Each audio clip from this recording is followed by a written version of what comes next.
اگر نماز ظہر اور نماز عصر کا وقت گزر چکا ہو، اس کے بعد انسان کو شک نہ ہو، معلوم ہو جائے، پتہ چلے کہ ایک 4 رکعت نماز میں نے پڑھی ہے، لیکن یہ نہیں معلوم کہ وہ جو 4 رکعت نماز میں نے پڑھی وہ ظہر کی پڑھی ہے یا عصر کی، نہیں معلوم ہے، نماز کا وقت گزر چکا ہے، تو اس کا وظیفہ یہ ہے کہ ایک 4 رکعت نماز پڑھے معافی ذمہ کی نیت سے، یعنی اس نیت سے کہ جو 4 رکعت نماز میرے اوپر واجب ہے، یا ظہر کی ہے یا عصر کی ہے، جو بھی ہے وہی بجا لاتا ہوں، قربت نہیں ڈالتا، قضا کی نیت سے بجا لائے۔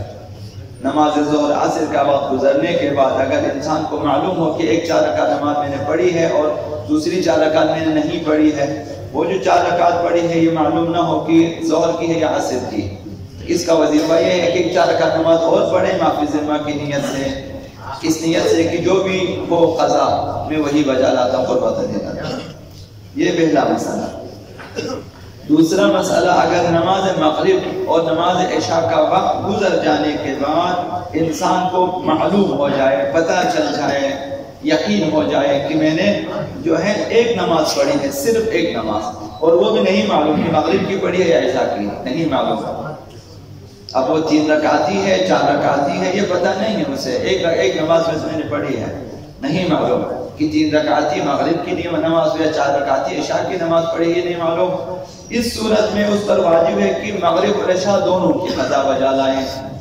یہ ظہر عصر پر قیاس نہ کرے، ظہر عصر میں ایک 4 رکعتی نماز ہے، ایک 4 رکعت نماز پڑھی، عصر کی پڑھی ہو یا ظہر کی پڑھی، یہاں پہ مشکل ہے، اگر 3 رکعتی پڑھی ہیں تو اگر وہ عشاء کی نماز تھی تو مسئلہ ہے، تو نماز باطل ہو جائے گی۔ لہٰذا اگر نماز مغرب و عشاء کا وقت گزرنے کے بعد اگر انسان کو یقین ہو کہ ایک نماز میں نے پڑھی ہے، وہ 3 رکعتی یا 4 رکعتی یہ پتہ نہ ہو، تو اس کے اوپر واجب ہے کہ نماز مغرب اور عشاء دونوں کی قضا بجا جائے۔ آثار تقویٰ میں سے رعایت واجبات و محرمات کے جو آثار ہیں اس میں سے جو ہے 10واں فائدہ یا 10واں اثر زمینہ سازی ہدایت ہے، انسان کے اندر ہدایت کے لیے زمینہ ہموار ہو جاتا ہے، انسان کا دل مہیا ہو جاتا ہے ہدایت کے لیے، خداوند متعال کی طرف سے بھی وسائل جو ہے آمادہ ہو انسان کی ہدایت کے لیے، ایسا انسان کہ جو واجبات و محرمات کی پابندی کرے مزید ہدایت اسے ملتی جاتی ہے خداوند متعال کی طرف سے۔ خداوند متعال نے سورہ بقرہ میں 2 آیت میں فرمایا کہ ذالک الکتاب لا ریب فیہ ھدی للمتقین، یہ کتاب جس کے کلام حق ہونے میں، کتاب قرآن ہونے میں، کلام اللہ ہونے میں کوئی شک نہیں ہے، یہ متقین کے لیے ہدایت ہے، تقوی والوں کے لیے ہدایت ہے، واجبات و محرمات، جائز و ناجائز، حلال و حرام کی پابندی کرنے والوں کے لیے ہدایت ہے، یعنی یہی لوگ ہدایت حاصل کر سکتے ہیں، اگرچہ سب کے لیے ہدایت ہے لیکن ہدایت حاصل کرنے والے کم ہوتے ہیں۔ تو اس سلسلے میں، اس کی وضاحت میں آقا امام سجاد علیہ السلام نے ارشاد فرمایا اسی اثر کے بارے میں،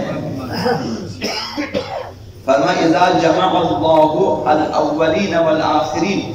ینادی مناد، قیامت کا دن ہوگا، روز قیامت خداوند اولین و آخرین کو جمع فرمائے گا، تو اس جمع محشر میں ایک منادی ندا دے گا، ایک آواز آئے گی قدرت کی طرف سے، این الصابرون، کہاں ہیں وہ صبر کرنے والے، ثابت قدم رہنے والے، کہاں ہیں؟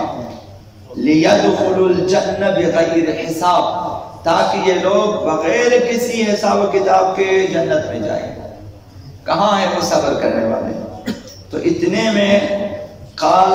فیقوم عنق من الناس، بعض لوگوں کی گردنیں بلند ہو جاتی ہے، یعنی وہ کھڑے ہو جاتے ہیں، میدان حشر میں کھڑے ہو جاتے ہیں، فتتلقاهم الملائکہ، فرشتے پھر ان سے پوچھتے ہیں کہ فیقولون الی این یا بنی آدم، اے اولاد آدم کہاں جا رہے ہو؟ ان کو ندا ملی ہے اور یہ لوگ اٹھ کے جا رہے ہیں جنت کی طرف کہ بھائی بے حساب جاؤ، جنت میں کوئی حساب کتاب نہیں ہوگا تمہارا۔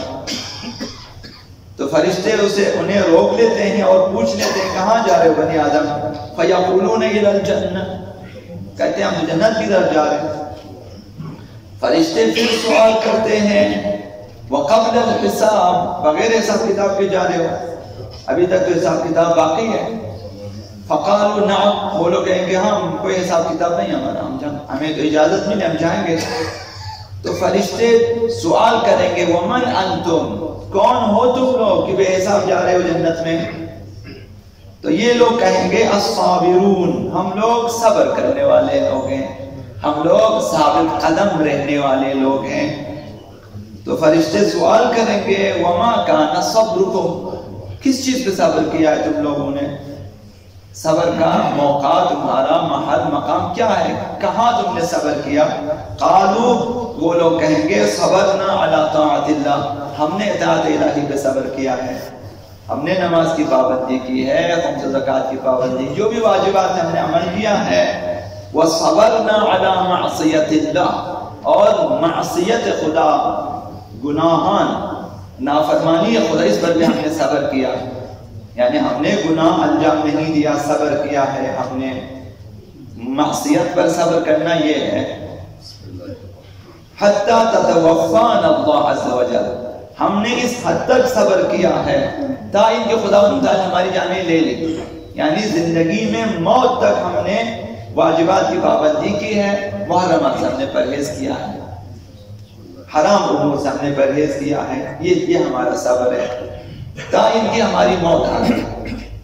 قالوا، تو وہ فرشتے کہیں گے انتم کما قلتم، واقعاً تم ایسے ہی ہو جیسے تم کہہ رہے ہو، ادخلوا الجنہ، جنت میں داخل ہو جاؤ. فنعم اجر العاملین، عمل کرنے والوں کے لیے کتنی اچھی جزا ہے خدا متعال کی طرف سے. تو عین ممکن ہے کہ واجبات کی پابندی کرنے کی وجہ سے اور محرمات سے دقیقاً پرہیز کرنے کی وجہ سے، خوف الہی میں، شوق جنت میں، خوف جہنم میں، اس وجہ سے کہ آپ نے واجبات اور محرمات کی رعایت کی زندگی بھر خدا متعال بے حساب آپ کو بھیج دے جنت، کوئی حساب کتاب نہ ہو. یہ ہماری فقہ میں اور احادیث اہل بیت اطہار میں روایات میں ہے کہ کچھ لوگ بے حساب جائیں گے جنت میں، ان سے حساب کتاب نہیں لیا جائے گا. تو اسی امید میں کہ انشاءاللہ قیامت کے دن بے حساب ہم چلے جائیں، یا اگر ہم سے حساب لیا بھی جائے تو کم سے کم حساب لیا جائے اور آسان حساب لیا جائے، اسی امید میں واجبات کی پابندی کریں، سیکھیں اور عمل کریں، محرمات کو سیکھیں، سمجھیں اور پرہیز کریں. تو انشاءاللہ مزید آگے قیامت کے مراحل آسانی سے طے ہو جائیں گے.